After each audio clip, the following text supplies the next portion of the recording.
Assalamualaikum warahmatullahi wabarakatuh, damai sejahtera, Om Swastiastu, Namo Buddhaya, salam kebajikan, rahayu untuk kita semua, senang berjumpa kembali, saya Denny Kusdiantoro, calon guru penggerak Angkatan 11 Kota Pekanbaru, Provinsi Riau. Pada kesempatan video kali ini, saya akan menyajikan hasil aksi nyata tugas modul 1.3, terkait implementasi rencana manajemen perubahan di kelas, yaitu mengembangkan nilai kreativitas murid melalui ragam ekspresi hasil belajar, dalam bentuk karya atau produk, memanfaatkan teknologi informasi. Selamat menonton. Visi diri saya sebagai guru penggerak adalah menghadirkan pendidikan berkualitas, paduan iman dan akhlak mulia, kreatif, mandiri, serta berteknologi. Untuk mewujudkan karakter murid yang kreatif, saya melakukan prakarsa perubahan dengan aksi nyata di kelas, yaitu mengembangkan nilai kreativitas murid melalui ragam ekspresi hasil belajar, dalam bentuk karya atau produk, memanfaatkan teknologi informasi. Aksi nyata yang saya akan lakukan di kelas, terbagi menjadi 3 tahap, yaitu perencanaan, pelaksanaan, dan refleksi. 1. Tahap perencanaan, sesuai tahapan baja, bertukar pikiran dan pengalaman dengan kepala sekolah, dengan wakil kepala sekolah bidang kurikulum, dan dengan rekan sejawat guru sesama mata pelajaran IPA, serta guru yang mahir di bidang teknologi informasi. Berikutnya pada tahap perencanaan, saya juga membaca berbagai literatur, dan melakukan refleksi diri situasi pembelajaran IPA selama ini, literatur yang saya baca, terkait peningkatan kreativitas murid di jurnal pendidikan, refleksi diri, dengan mendengarkan pendapat murid tentang pembelajaran IPA selama ini, terutama yang dirasakan saat pembelajaran IPA tingkat sebelumnya, dan harapan pembelajaran IPA ke depan. Selain itu, saya juga membagikan angket refleksi diri pembelajaran IPA kepada seluruh murid di kelas yang saya ajar. Rangkaian kegiatan perencanaan tersebut, saya lakukan untuk menggali pengalaman, tukar pikiran dengan beberapa rekan sejawat, ditambah melihat berbagai hasil penelitian melalui jurnal pendidikan, yang akan menambah keyakinan diri, terkait bagaimana meningkatkan kreativitas murid di kelas, dengan memanfaatkan teknologi informasi, melalui smartphone yang murid miliki. 2. Tahap pelaksanaan, pada tahap ini, murid melakukan pembelajaran di kelas, diawali diskusi dalam kelompok masing-masing, hingga menjadi ahli dengan pembagian submateri yang berbeda.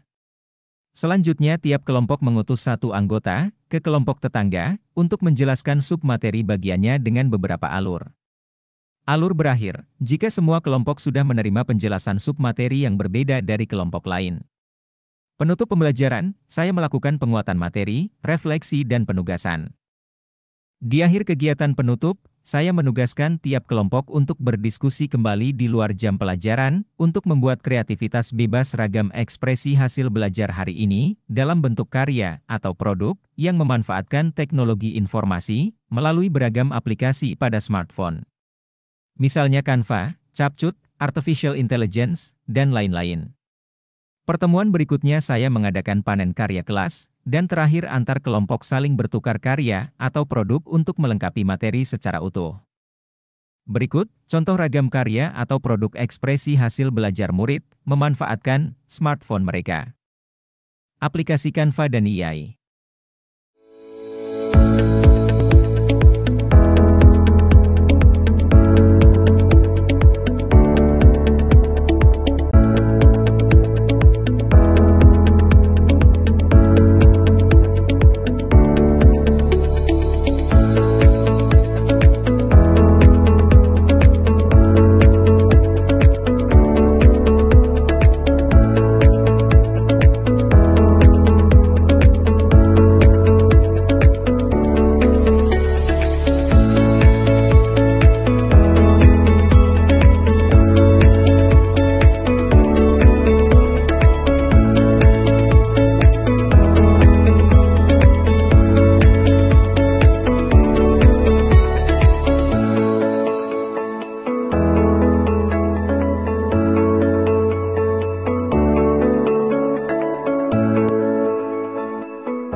Oogenesis. Oogenesis adalah proses pembentukan sel telur pada wanita, Sel telur ini dibutuhkan agar proses pembuahan berjalan sukses dan memungkinkan terjadinya kehamilan. Dalam prosesnya, oogenesis menghasilkan 4 sel fungsional. Uniknya proses oogenesis sudah dimulai sejak bayi perempuan berada dalam kandungan. Fungsi oogenesis agar sel telur menjadi matang, sehingga pembuahan oleh sperma bisa dilakukan dan terjadi kehamilan. Oogenesis berfungsi untuk melakukan pembentukan ovum sel telur sebagai sel kelamin pada perempuan. Tujuan oogenesis, pembentukan dan pematangan sel telur ovum di dalam ovarium indung telur. 3 badan Fowler yang nantinya akan mengalami degradasi dan 1 sel telur ovum yang nantinya siap dibuahi. Apa saja yang berperan dalam oogenesis? Proses oogenesis terjadi karena adanya kontribusi dan pengaruh follicle-stimulating hormone, hormon FSH, dan luteinizing hormone. Hormon FSH mampu merangsang folikel di ovarium sebelum pelepasan sel telur saat proses oogenesis. Mari lihat gambar berikut dan perhatikan.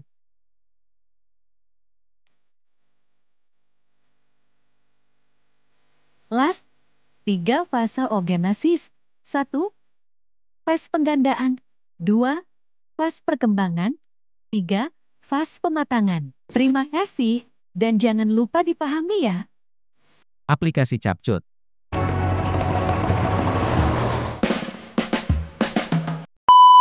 Assalamualaikum warahmatullahi wabarakatuh. Halo teman-teman semuanya, perkenalkan kami dari kelompok 7. Saya Nisa Tamasofyani. Saya Nisa Najwa. Saya Putri Juliani dari kelompok. Kami akan menampilkan sebuah video yang akan berjudul menstruasi. Mari kita saksikan videonya.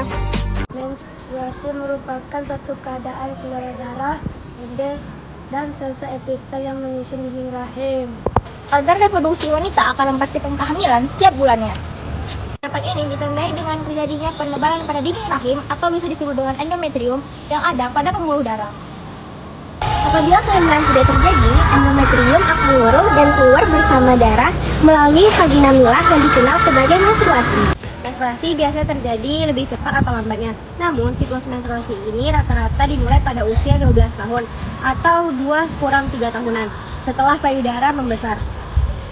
Pada umumnya, siklus menstruasi perempuan itu mengalami selama 28 hari. Akan tetapi, ada perempuan yang mengalami siklus menstruasi lebih panjang atau bahkan ada yang lebih pendek. Jika perempuan yang mengalami siklus menstruasi lebih pendek, itu biasanya mengalami selama 18 hari. Akan tetapi, jika ada yang lebih panjang, akan mengalami 40 hari. Tahukah kamu bahwa siklus menstruasi mempunyai beberapa fase? Nggak tahu, apa tuh kak? Jelasin dong! Yang pertama adalah fase menstruasi. Pada fase ini, hormon FSH memicu berkembangnya folikel dalam ovarium. Hormon FSH adalah hormon yang dihasilkan oleh kelenjar pituitari atau hipofysis. Bagian tersebut terletak di otak bagian depan. Ada proses perkembangan folikel. Ada beberapa folikel yang dapat berkembang, namun hanya ada satu yang dapat berkembang setiap bulannya. Perkembangannya, folikel menghasilkan hormon estrogen dan hormon progesteron. Hormon estrogen dan hormon progesteron ini akan memicu dinding rahim untuk menebal. Pada saat ini, dinding rahim sudah mengalami fase proliferasi. Tujuan dari menebal dinding rahim ini adalah untuk mempersiapkan tempat melahirkannya embrio apabila sel telur dibuahi oleh sperma. Hormon LH ini akan memicu pengeluaran sel telur dari folikel yang telah matang. Proses ini disebut dengan evoluasi. Fase ketiga adalah fase sekretory. Pada folikel telah melepas sel telur akan berubah menjadi korpus sateum. Sel telur yang telah diovolusikan akan ditangkap oleh sel lain dan beriram menuju tubuh follikel. Jika pada saat itu sel telur tidak dibuahi oleh sel sperma, tidak akan terjadinya fertilisasi. Maka akan dikirimkan sinyal tertentu pada korpus sateum. Nah, tentu untuk tidak memproduksi hormon estrogen pada prostrogen lagi. Dengan demikian, pada fase ini, jumlah hormon estrogen dan progesteron pada perempuan menjadi rendah. Rendahnya hormon estrogen dan progesteron menyebabkan jaringan penyusun, dinding rahim rusak, dan pembuluh darah yang ada pada dinding rahim pecah, sehingga perempuan akan mengalami menstruasi.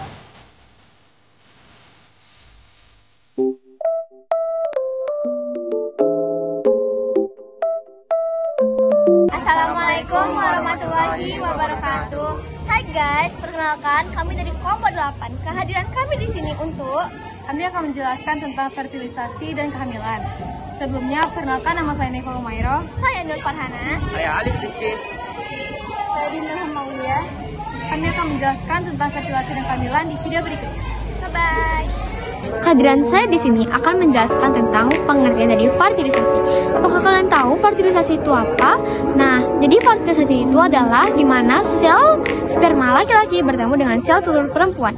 Kejadian ini terjadi di tuba falopi dan ini adalah merupakan proses di mana kehidupan baru dimulai.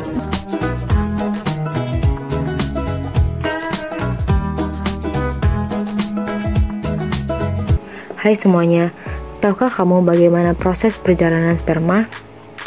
Nah, jadi setelah ejakulasi, jutaan sperma akan dilepaskan ke dalam vagina. Sperma harus berenang melalui serviks, rahim, dan menuju saluran tuba falopi. Hanya sperma yang paling kuat yang bisa mencapai dan membuahi sel telur. Ini adalah perjalanan yang sangat menantang, dan hanya akan ada satu sperma yang akan berhasil. Menjelaskan tentang pertemuan sperma dan sel telur. Sperma yang berhasil mencapai sel telur harus menembus lapisan pelindung sel telur yang disebut zona pelusida. Setelah satu sperma berhasil menembus, sel telur akan mengubah zona pelusida untuk mencegah sperma lain masuk. Ini memastikan hanya ada satu sperma yang membuahi sel telur. Terima kasih. Saya akan menjelaskan pembentukan zigot. Setelah sperma dan sel telur bergabung, materi genetik mereka digabungkan untuk membentuk zigot.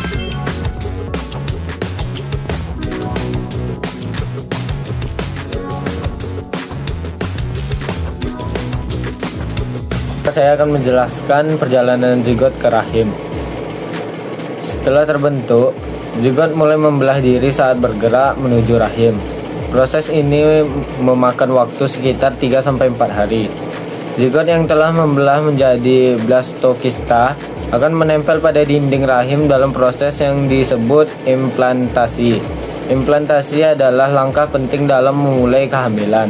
Nah, kira-kira apa saja ya faktor-faktor yang mempengaruhi fertilisasi? Nah, jadi fertilisasi dipengaruhi oleh banyak faktor, termasuk kesehatan reproduksi, usia, gaya hidup, dan lingkungan.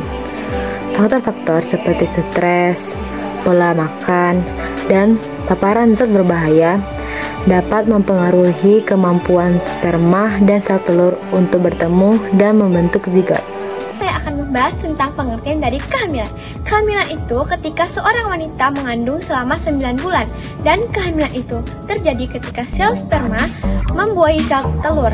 Kemudian sel telur pun berkembang menjadi embrio, kemudian menjadi janin. Dan begitulah bagaimana caranya kita lahir ke dalam dunia ini. Video podcast.